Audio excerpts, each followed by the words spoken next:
কিভাবে রেখেছি আপনাদেরকে দেখাই। আমি হচ্ছে পলিথিনে করে হচ্ছে লিচু রেখেছি, আমাদের পলিথিনে করে হচ্ছে আমি লিচু রেখেছি। চলুন আপনাদেরকে দেখাই।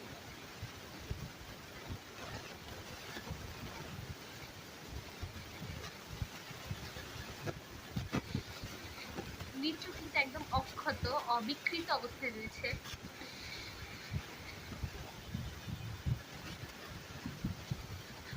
তো এই তো এখন আমি লিচুগুলো ছুলে আপনাদেরকে দেখাচ্ছি যে আসলে এই টেকনিকটা আসলেই কার্যকর, যেটা আপনারা চাইলেও রাখতে পারেন নিজে।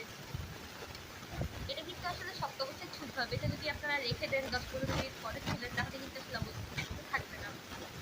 এই যে দেখেন এটা দিয়ে কিন্তু রস বের হচ্ছে, মানে দেখেই বোঝা যাচ্ছে এটি এটি একদম সম্পূর্ণ অবিকৃত অবস্থায় রয়েছে। একটু দেখাই আপনাদেরকে, এই যে লিচু একদম কি বলবো গ্রীষ্মকালে লিচুর মতো রয়েছে। আপনাদের যাদের যাদের মানে লিচু শীতকালে খেতে মন চাইছে সেটা হচ্ছে আপনারা এভাবে ডিপ করে রাখতে পারেন। ডিপ করে রাখলে হচ্ছে এটা একদম অবিকৃত অবস্থায় থাকবে।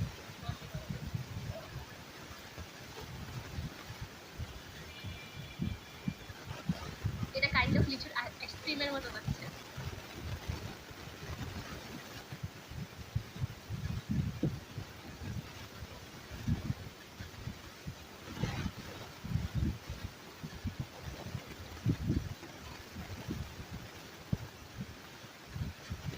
এটা আসলে অনেক বেশি মজা।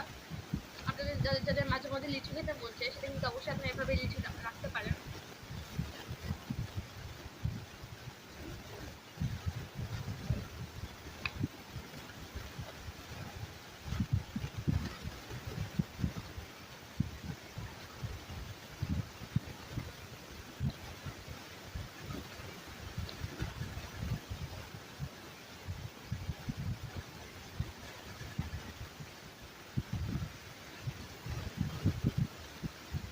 এটা কিন্তু অতিরিক্ত ঠান্ডা।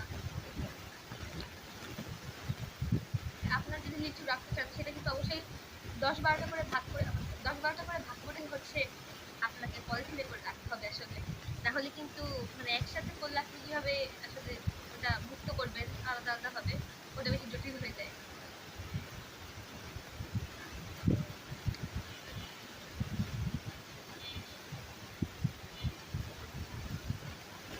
এটার ভিতরে যে রসগুলো ছিল আলটিমেটলি এগুলো হচ্ছে বরফে রূপান্তরিত হয়েছে।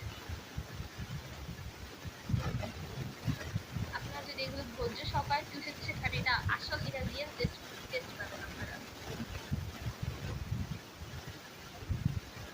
আপনারা অবশ্যই এই প্রসেসটি অবলম্বন করতে ভুলবেন না, এবং কে কে আমার মতো এরকম লিচু সংরক্ষণ করে খান এটা কিন্তু অবশ্যই কমেন্ট করে জানাবেন। আর হ্যাঁ, এটা অবশ্যই অনেক বেশি মজা। কে কে খেয়েছেন অবশ্যই সেটা কমেন্ট করবেন, কে কে করতে চলেছেন সেটা অবশ্যই কমেন্ট করবেন। আর আজকের মতো